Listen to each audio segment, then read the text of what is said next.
فبأي آلاء ربكما تكذبان۔ ہم لوگ یہ طے کر لیں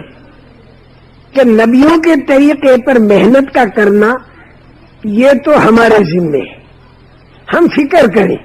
کہ نبیوں کے طریقے پر محنت ہو رہی یا نہیں، اس کے اندر بھول چوک ہو اسے ٹھیک کریں، لیکن اس کے بعد نتیجہ یعنی کسی کا دل پھیرنا یا کسی کو ہدایت ملنا یہ ہمارے قبضے میں نہیں، یہ اللہ کے قبضے میں ہے۔ اور جو کام اللہ کے قبضے میں ہونا اس کے بارے میں بہت گڑ گڑا کر اللہ ہی سے کہنا کہ اے اللہ جیسی لگڑی لوڑی ٹوٹی پھوٹی محنت کرنی چاہیے، اے اللہ ہم نے کی اور اس میں بھی بہت قصور اور کوتاہیاں ہم سے ہوئی، اے اللہ تو اسے معاف کر دے، اور اے اللہ تو دلوں کو پھیر دے، اے اللہ تو اقوام عالم کی ہدایت کے فیصلے فرما۔ گڑ گڑا کر مانگنا، بل بلا کر مانگنا، ایک طرف دعوت والی محنت اور ایک طرف نبیوں والے غم والی دعا۔ نبیوں کی دعا میں بڑا غم ٹپکتا تھا، بڑی بے چینی۔ اب لوگ نہیں مانتے تھے نا تو نبیوں پر غم آتا تھا، بڑا غم، بڑا صدمہ، جیسے کہیں آگ لگ جائے اور لوگ اندر جل رہے ہیں تو اس کو دیکھ کر آدمی کو کس قدر بے چینی ہوتی ہے۔ میرے محترم دوستو،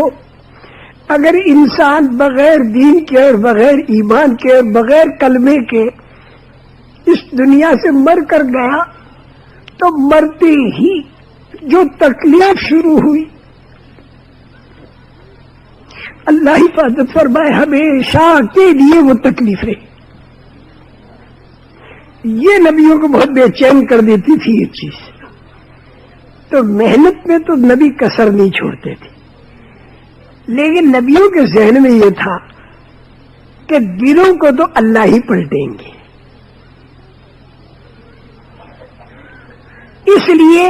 بہت بے چینی کے ساتھ وہ اللہ سے دعا مانگتے تھے۔ اس کے بعد کسی کا ذہن جلدی بنا، کسی کا دیر سے بنا۔ صدیق اکبر اور خدیجۃ الکبریٰ رضی اللہ تعالیٰ عنہما کا ذہن تو جلدی بنا، حضرت عمر نے بہت سو کو تکلیف دی، بعد میں ذہن بنا، اور حضرت ابو سفیان کا ذہن تو مکہ مکرمہ فتح ہونے سے پہلے بنا، اور حضرت اکرمہ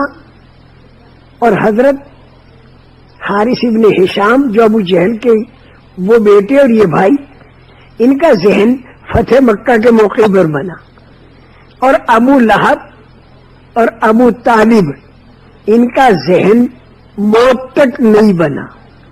حالانکہ نبی محنت کرنے والے نبیوں کے سردار ہیں، ذہن بنانے کے پورا کام کیا، لیکن بھائی ان کو ہدایت نہیں ملی۔ ان کو اس ہدایت کے نہ ملنے پر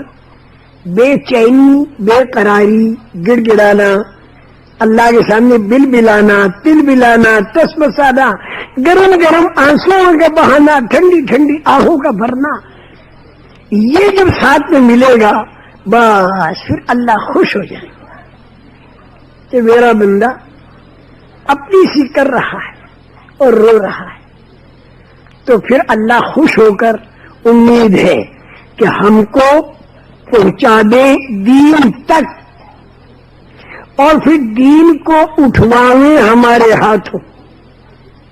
اور پھیلا دے پوری دنیا میں۔